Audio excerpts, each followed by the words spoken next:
This time, let's talk about Lesson 3 in Module 6. This is all about compound interest. In the previous lesson, you were taught how to solve problem involving simple interest. In this lesson, you will learn another way or method of paying interest in which the interest for each period is added to the principal before interest is computed for the next period. This method is called compound interest. In investments, such as savings accounts and bonds, usually this method is used.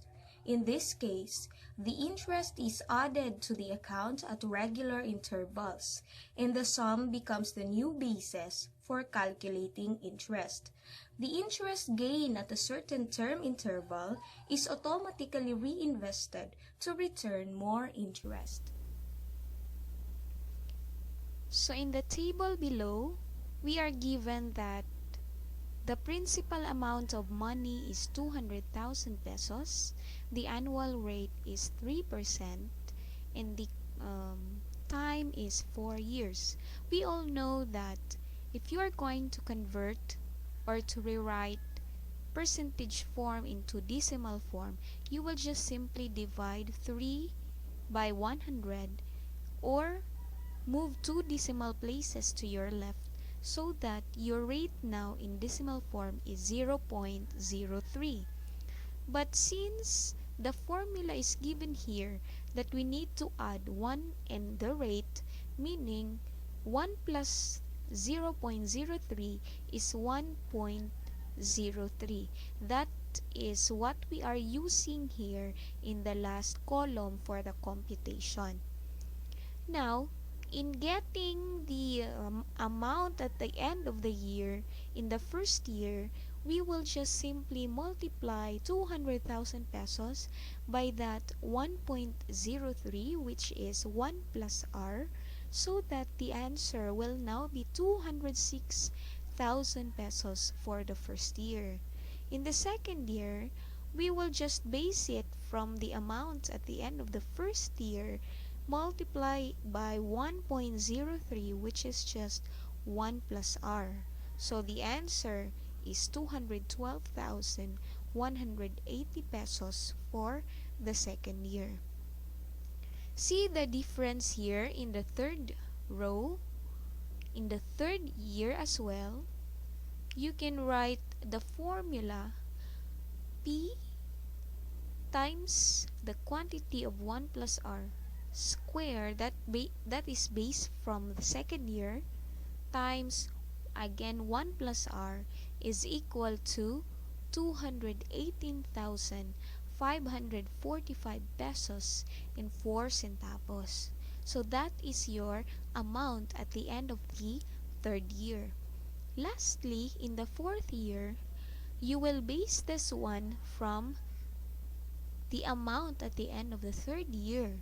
So we have 218,545 pesos and 4 centavos times your 1 plus r, which is 1.03.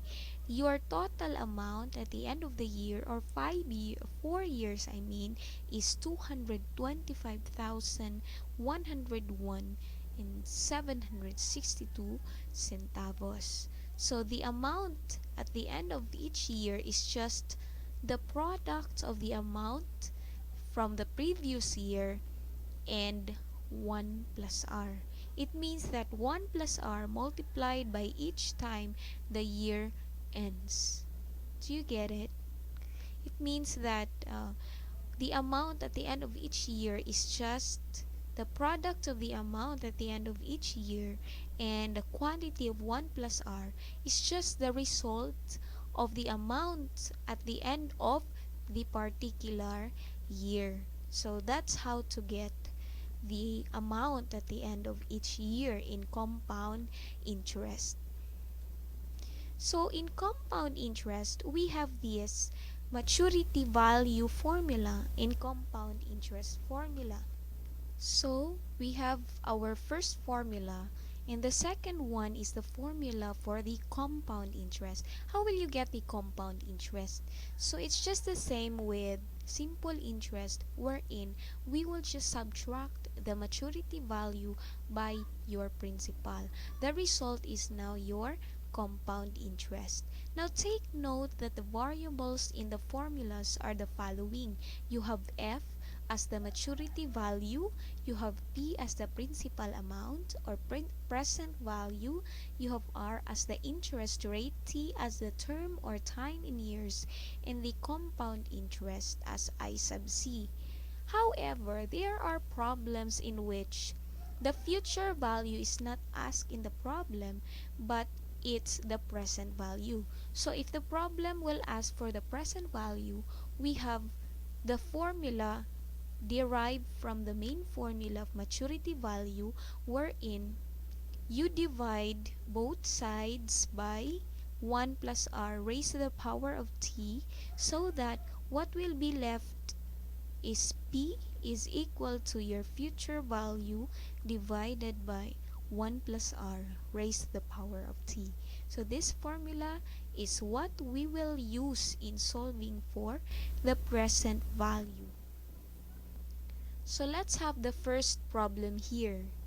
The maturity value of 25,000 pesos deposited in a bank for 4 years is 29,246 pesos and 46 centavos. What is the compound interest after 4 years? So first and foremost, we need to identify what are given in the problem, like as what you learned from the previous lessons. The first thing that we will do is to identify what are given.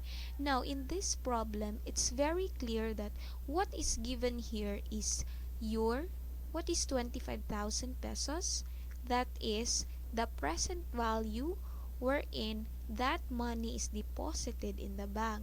However, the maturity value here from the sentence is 29,246 pesos and 46 centavos. At the same time, the time is also given here, which is 4 years. So that three variables are given in the problem. Now, what are you going to solve for the problem? What is the compound interest? Meaning you are looking for I sub C. The formula to be used, of course, is I sub C equals F minus P. So simply you will just subtract the present value from the maturity value. So we'll have an answer here, which is 4,246 pesos and 46 centavos. Therefore, in your conclusion, the interest after 4 years is 4,246 pesos and 46 centavos.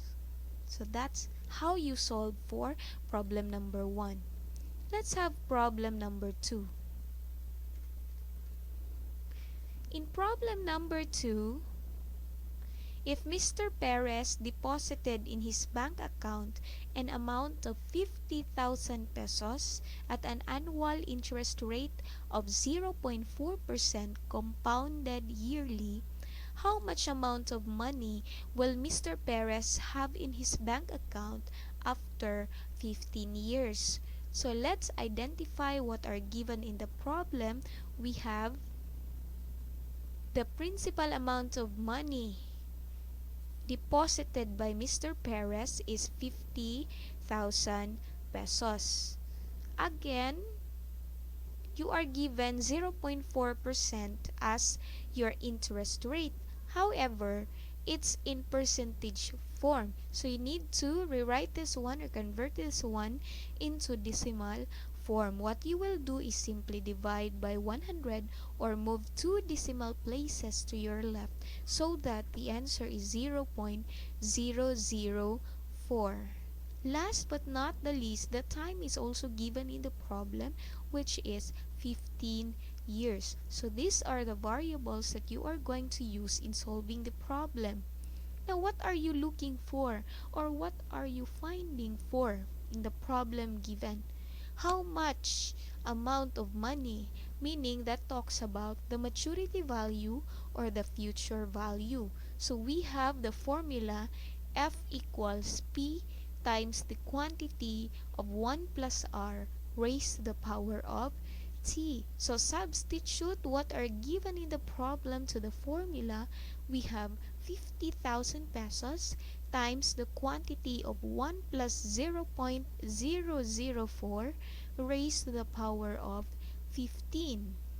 Using PEMDAS, you will look first inside the parentheses. You need to add 1 and 0.004, so the answer is 1.004.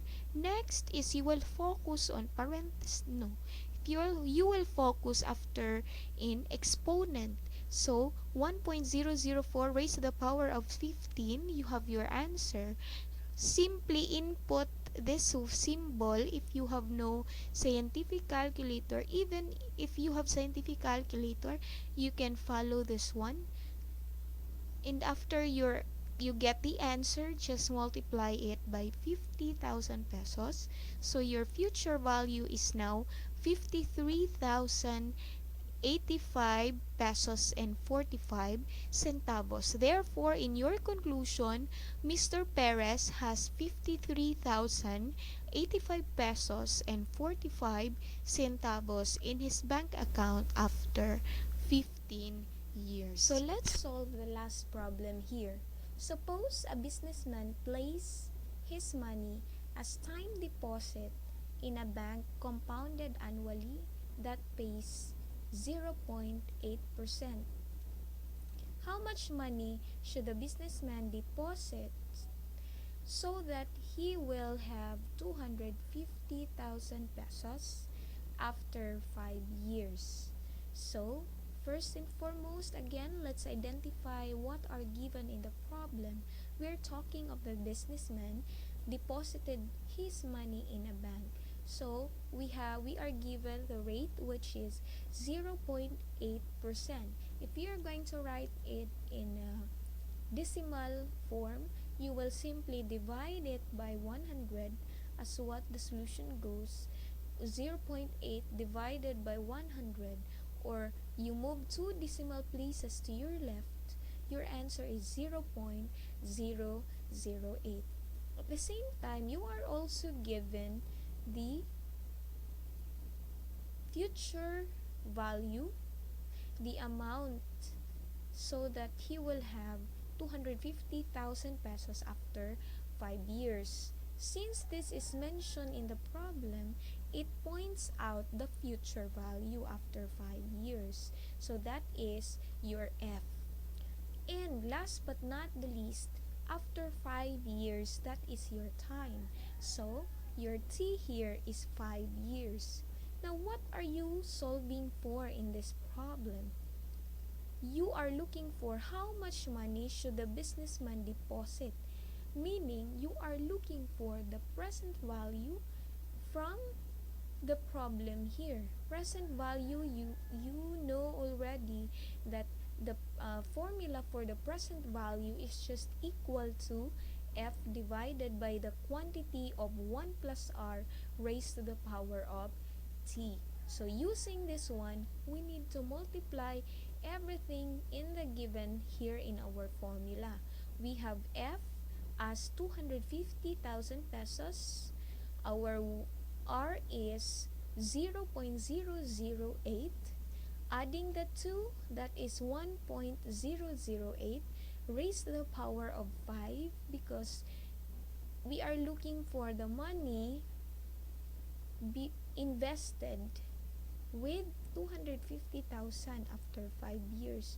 So, after you solve for this 1.008 raised to the power of 5, you divide 250,000 by your answer. So, your present value is now 240,235 pesos and 59 centavos. So, in your conclusion, you will say, thus, 240,255 pesos and 59 centavos is the amount of money that the businessman deposited in the bank. So I hope you've learned from lesson 3 in